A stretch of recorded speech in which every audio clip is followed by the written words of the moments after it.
Welcome back, fellow seekers of biblical knowledge. Today, we're diving deep into a question that's puzzled minds for ages: God versus Satan in the Bible, who caused the most deaths? Prepare to embark on a journey through the pages of the Bible as we explore the roles of these iconic figures. But before we uncover the truth, don't forget to hit that subscribe button and ring the notification bell, so you never miss our thought-provoking content. Now, let's unravel the mysteries of the Bible together. When it comes to the Bible, one of the most intriguing and controversial questions that arise is, who is responsible for the most deaths according to the Bible, God or Satan? It's a question that has puzzled scholars and believers alike for centuries. In this video, we will delve into the stories and events in the Bible to shed light on this perplexing question. Understanding God and Satan. To begin our exploration, it's crucial to understand the roles of God and Satan in the Bible. Both figures play significant, yet vastly different, roles in the biblical narrative. God's role in the Bible. God, as portrayed in the Bible, is the creator of the universe and the ultimate authority.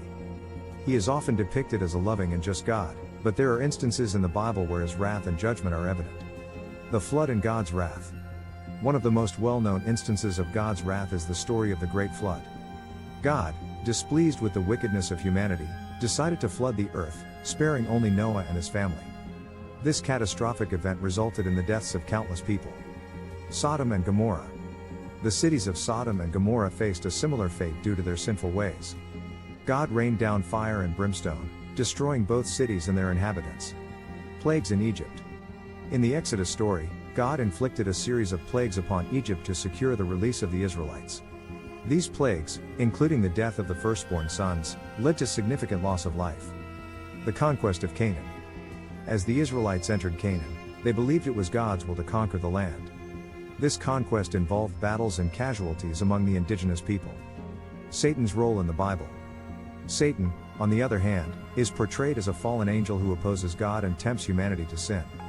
While Satan's actions can lead to suffering, it's essential to examine the specific instances where he played a role.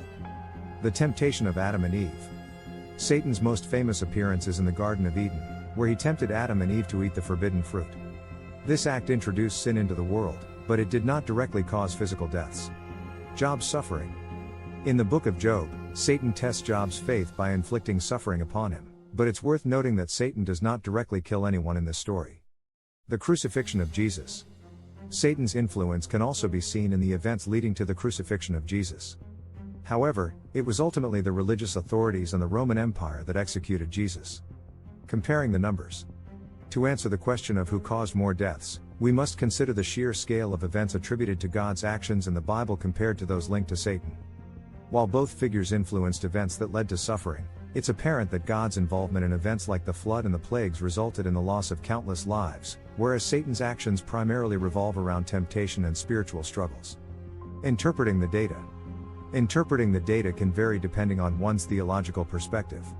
Some may argue that God's actions, including acts of judgment, are part of his divine plan and justice, while others may see these events as troubling. Similarly, Satan's role is viewed differently, with some emphasizing his corrupting influence and others seeing him as a necessary element in the test of faith. Theological perspectives. The question of who caused more deaths in the Bible raises important theological questions. It invites us to contemplate the nature of God, the role of free will, and the concept of divine justice. The answers to these questions may differ depending on one's religious beliefs and interpretation of Scripture. Conclusion. In conclusion, when examining the Bible's narratives, it becomes apparent that God's actions in events like the flood and the plagues resulted in significant loss of life. While Satan plays a crucial role in tempting humanity, his actions do not directly lead to widespread death. However, it's essential to remember that these stories are open to interpretation and hold different meanings for different people. The question of who caused more deaths ultimately depends on one's perspective and beliefs. FAQs. 1. Does the Bible explicitly state how many deaths were caused by God and Satan? No, the Bible does not provide a specific tally of deaths attributed to God or Satan. The question of who caused more deaths is a matter of interpretation and analysis of biblical events. 2. How do theologians reconcile the concept of a loving God with stories of his wrath and judgment? Theologians often interpret God's actions as expressions of divine justice and the fulfillment of his divine plan. They believe that God's love encompasses both mercy and judgment. 3. Is Satan considered responsible for all evil in the world according to the Bible? In the Bible, Satan is portrayed as a tempter and adversary, but ultimate responsibility for evil is often attributed to human free will and choices. 4. Are there other instances in the Bible where God's wrath is evident? Yes, there are several instances in the Bible where God's wrath is portrayed, including events like the plagues in Egypt and the destruction of Sodom and Gomorrah. 5. How do different religious denominations interpret the roles of God and Satan in the Bible? Different religious denominations have varying interpretations of the roles of God and Satan. These interpretations can range from literal to allegorical, leading to diverse perspectives on the subject. Thank you for joining us on this biblical exploration today. We hope you found our journey through the Bible's narratives thought-provoking and enlightening. If you enjoyed this video and want more engaging content like this, don't forget to hit that subscribe button, give us a thumbs up, and share your thoughts in the comments below.